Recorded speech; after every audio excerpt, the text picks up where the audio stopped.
Assalamualaikum warahmatullahi wabarakatuh. Bismillahirrahmanirrahim. Alhamdulillahirabbil alamin. Wassalatu wassalamu ala sayyidina wa nabiyyina Muhammadin sallallahu alaihi wasallam wa ala alihi wa ashabi ajmain, amma ba'd. Kaum muslimin muslimat yang berbahagia, kita berjumpa lagi dalam kesempatan ini dan kita akan mengambil tema mengqadha puasa Ramadan. Sengaja saya ambil tema ini karena kita akan sebentar lagi memasuki bulan Ramadan. Kami mengingatkan barang siapa yang masih punya hutang qadha Ramadan, mari segera kita lunasi qadha kita dengan sesegera mungkin kita mengerjakan puasa Ramadan yang telah lalu yang mungkin belum kita kerjakan. Bismillahirrahmanirrahim, disebutkan dalam surat Al-Baqarah ayat 185. Bismillahirrahmanirrahim. Faman kana minkum maridun aw ala safarin fa'iddatun min ayyamin ukhra. Barang siapa yang sakit atau melakukan perjalanan, maka dia wajib mengqadha puasa Ramadan di hari-hari yang lain. Ayat 185 surat Al-Baqarah ini sungguh sangat jelas, mewajibkan orang-orang yang tidak melaksanakan puasa Ramadan karena udzur tertentu, maka dia diwajibkan untuk mengqadhanya. Orang-orang ini oleh para ulama ahli fikih dirumuskan menjadi beberapa kelompok. Yang pertama adalah al-musafir wal marid, orang yang melakukan perjalanan dan orang yang sakit. Ini adalah orang-orang yang memang diperkenankan oleh syariat Islam untuk tidak melaksanakan puasa.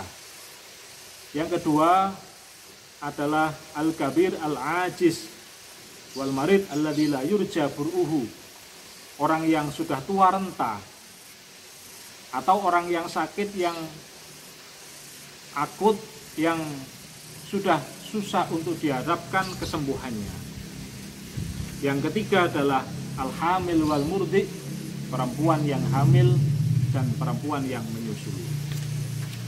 Semuanya ini, tiga kelompok ini, apabila ketika bulan Ramadan kemarin tidak melaksanakan puasa, maka berdasarkan ayat surat Al-Baqarah ayat 185 diwajibkan untuk mengqadhanya. Yang pertama, orang-orang musafir dan marid. Apabila perjalanan dan sakitnya sudah usai, maka dia diwajibkan untuk segera melaksanakan qadha tersebut. Dan apabila dia sembrono, tasahul, meremehkan sampai datang Ramadan berikutnya, dia tidak segera mengqadhanya, maka menurut mazhab Imam Asy-Syafi'i radhiyallahu anhu, sebagaimana disebutkan oleh Imam Nawawi dalam kitab Syarhul Muhadzab, beliau menjelaskan bahwa orang-orang yang tidak segera mengqadha puasa Ramadan sampai datang Ramadan berikutnya, maka kewajibannya ada dua. Yang pertama, dia harus segera mengqadha puasanya. Yang kedua, dia terkena fidyah. Orang ini adalah orang yang diharuskan secepat mungkin untuk mengqadha puasanya.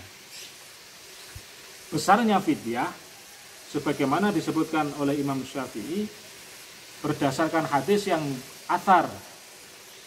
berdasarkan athar yang diriwayatkan oleh Abu Hurairah, Ibnu Umar, bahwasanya besarnya fidyah ini adalah 600 gram atau 0,6 kilogram, setengah kilo lebih sedikit per harinya.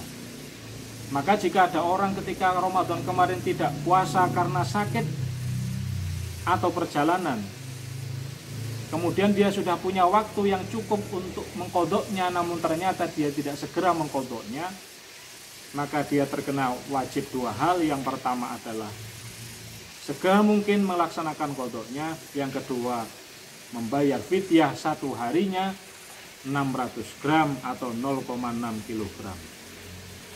Dan fidyah ini diberikan kepada fuqara, masakin, kepada orang-orang fakir dan miskin yang berada di sekitarnya. Lain halnya jika memang sakitnya belum usai, sakitnya masih terus menerus, tidak kunjung sembuh, maka dia tidak terkena fidyah karena dia tidak punya waktu yang imkan, waktu yang memungkinkan untuk mengqadha puasanya. Apalagi sampai meninggal dunia. Dalam beberapa hadis yang diriwayatkan oleh Imam Al-Bukhari dan Muslim dari Sayyidah Aisyah radhiyallahu anhu bahwasanya Rasulullah sallallahu alaihi wasallam berkata, "Man mata wa alaihi siyamun shoma anhu waliyuhu." Barang siapa meninggal dunia dan belum sempat untuk mengerjakan qadha puasanya, dia punya utang qadha puasa, maka shoma anhu waliyuhu, bisa keluarganya, walinya melakukan puasa atas nama orang tersebut. Yang berikutnya, orang yang sudah tua, orang yang sakit yang tidak kunjung sembuh sakitnya. Dalam pandangan fikih, orang-orang ini tidak diwajibkan untuk melaksanakan qadha. Dia hanya diwajibkan untuk membayar 1 mud sebagai fidyah atas puasa yang tidak dia kerjakan. Dia tidak juga diwajibkan untuk mengerjakan qadha puasa karena ketika itu dia masih ada uzurnya.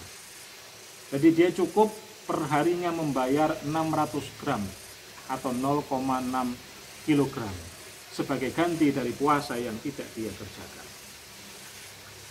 Yang berikutnya adalah wanita yang hamil, wanita yang menyusui. Dalam literatur fikih disampaikan bahwa jika wanita hamil ini atau wanita yang menyusui ini tidak puasa Ramadan karena khawatir hanya atas keselamatan dirinya, khauf ala nafsiha, jika dia hanya khawatir atas keselamatan dirinya saja, maka dia hanya diwajibkan untuk mengqadha puasa dan tidak diwajibkan fidyah. Disebutkan dalam hadis yang diriwayatkan oleh Imam At-Tirmidzi, Nabi bersabda, "Inna Allah Ta'ala wadu'a lil musafir asam wa syatra sholat." Bahwasanya Allah memberikan keringanan bagi orang musafir untuk tidak berpuasa dan mengqashar sholat. Wa anil hamil awil murdi as-shaum. Allah memberikan keringanan kepada perempuan yang hamil atau menyusui untuk tidak berpuasa. Maka jika dia khawatir atas keselamatan dirinya saja jika dia berpuasa, maka dia cukup hanya dengan qadha saja.